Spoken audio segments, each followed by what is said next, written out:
Joining के समय भी और उसके बाद भी उनका रिकॉर्ड, आप अगर पुराना भाषण उनका गूगल में निकालिएगा पता चल जाएगा। उन्होंने कहा कि जीना यही है, मरना यही है, कुछ नहीं चाहिए, सब बात उन्होंने यही कहा इसी हॉल में।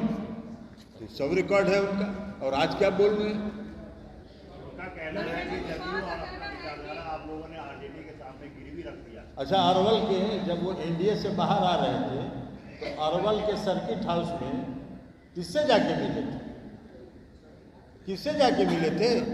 तेजस्वी यादव जी से जाके मिले थे।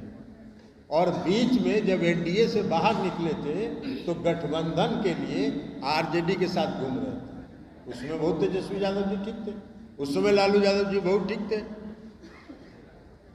तो अपनी महत्वाकांक्षा को आगे करके जब सोचेगा तो ही सब होगा ना। वो गए थे कि नहीं अरवल में? रिकॉर्ड में है ना। वो आरजेडी के साथ गठबंधन में थे ना। नहीं, हम लोगों ने सुना, सच्चाई क्या है तो उपेंद्र जी बताएं।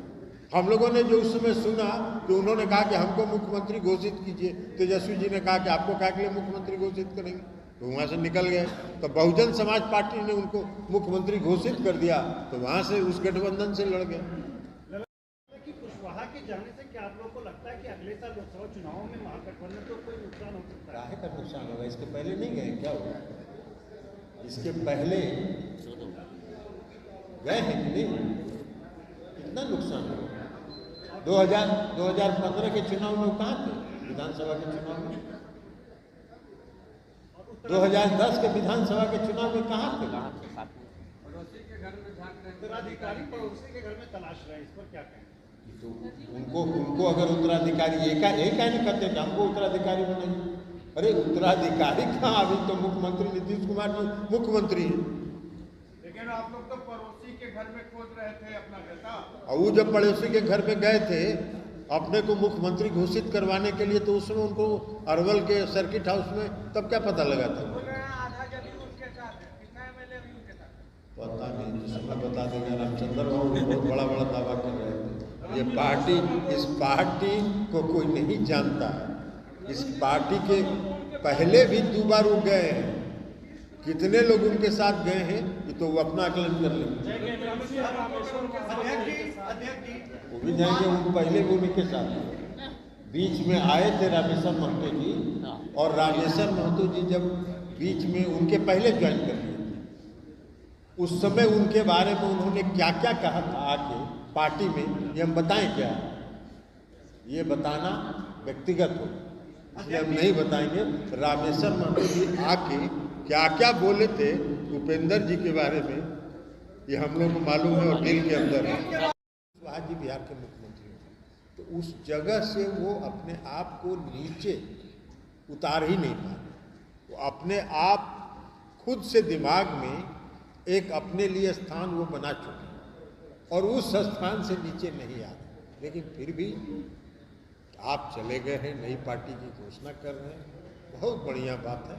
हम सब लोग की शुभकामना है, आप जाइए। क्योंकि हम लोग जान रहे थे पिछले दिसंबर से जो उनका काम चल रहा था और जो बार बार दिल्ली की यात्रा कर रहे थे, दिल्ली से पटना आ रहे थे, पटना से दिल्ली जा रहे थे, किससे किससे मिल रहे थे, कहाँ कहाँ खिचड़ी पका रहे थे, सब हम लोग को जानकारी थी। ऐसा नहीं है, एक भी बात छुपता थोड़ी है, एक भी बात छुपता नहीं है। सब बात की जानकारी हम लोग को हो रही थी, तो इसलिए हम लोग जान रहे थे कि वो किस दिशा में जा रहे हैं। तो जा रहे थे तो जाइए, इसीलिए हमने कल कहा था कहीं पे निगाहें कहीं पे निशान। निगाह था उनका दिल्ली और पटना की यात्रा पर और निशाना साध रहे थे कि जनता दल यू कमजोर हो रहा है।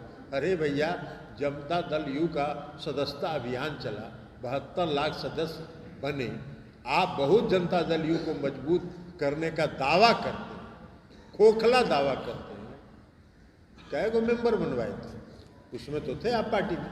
कितने सदस्यता अभियान में आपका योगदान रहा? नहीं रहा।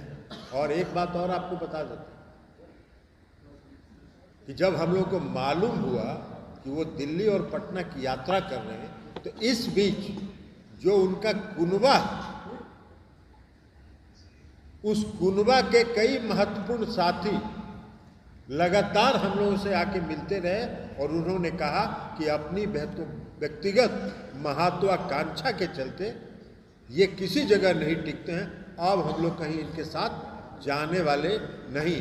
उसी में एक धीरज कुशवाहा जी यहाँ है बगल में, ये भी थे, उनका सब करता धरता ही थे।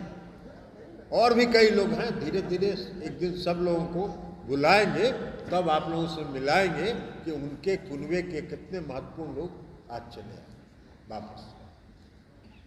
तो यही हम लोगों को बताना था कि वो जाए, पार्टी बना रहे हैं बनाए, लेकिन जहाँ जाए वहाँ कम से कम कुछ दिन टिके रहे, टिक नहीं सकते। आप पूरा इतिहास निकाल के देखिए,